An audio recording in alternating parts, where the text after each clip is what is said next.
Hello again, everyone. It's Vince Forer from TradingWinds.com, and this is our update for July 5th, 2020. Hope everyone's having a great July 4th weekend. Let's take a quick look at how the markets finished off on Thursday. Obviously, Friday was a holiday. On Thursday, we did see more upside. The Dow was up 92 points, while the S&P 500 was up 14.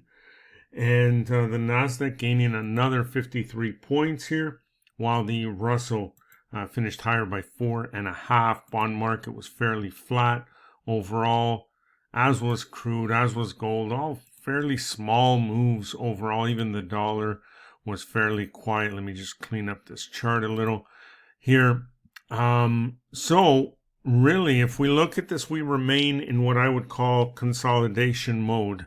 Ever since putting in this recent high and low back here in early to mid-June, we've remained in that range. The Nasdaq obviously has continued to put in new highs, but if you look at the Dow, the S&P, the Russell, we've just gone sideways. We've stayed within that high and low range, and right now we're pretty much smack dab in the middle of it. So unless we get a break one way or the other, there's not a whole lot to do. You can see the 20-period moving average is flat. Of course, there are many stocks that continue to move, many of which continue to put in new highs. So overall, still more bullish than bearish, but obviously there's a lot of bad news still out there that we'll have to keep an eye on. If we go back and look at the main ETFs for the different sectors, starting with energy here, we've settled right back down here onto the cloud. So we're below the 20. We are at a level of support and just have been hanging in there for the better part of a week or so. Technology, which is what's driving the Nasdaq market higher, continues to put in new highs. Once again, on Thursday, new intraday high at 106.22. Utilities, just below that 20, but again, sitting on support there at that cloud. Consumer discretionaries breaking back above the 20 this past week, which is good.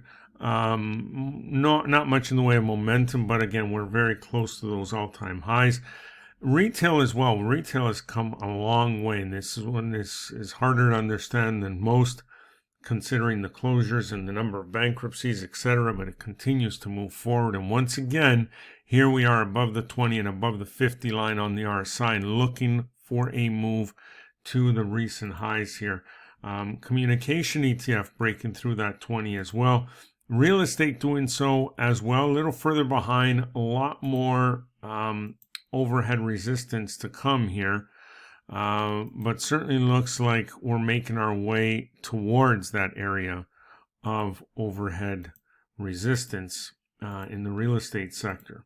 Financials, not doing as well. We talked about this on our chats this past week. We looked at a number of financials, many of them putting in lower highs and lower lows, still remain below the 20, below the 50 on the RSI line. Healthcare has really gone sideways here for a while. Long channel, still right in the middle of it, and sitting right near that cloud. Consumer staples, same thing. If you look at this and box it, we've got a nice range here. We've yet to break out the one way or the other. And XLI trying to get above that 20, failing to do so this week.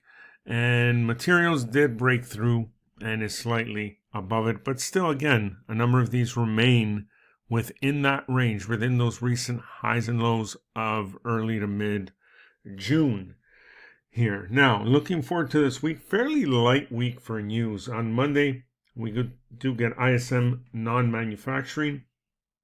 Tuesday, we get the Red Book and the JOLTS jobs report. Wednesday, we get MBA mortgage apps, crude oil inventories, and consumer credit. Thursday, we get jobless claims, wholesale inventories, and Friday, we get core PPI and the U.S. Baker Hughes rig count. So again, as we head into this week, we have, we're just patiently waiting, I should say, for a break out of this range. We could continue this sideways move here, but I get the feeling we're going to break out here fairly soon. We do have another live market chat coming up on Monday, 1 p.m. Eastern. I really hope to see you there.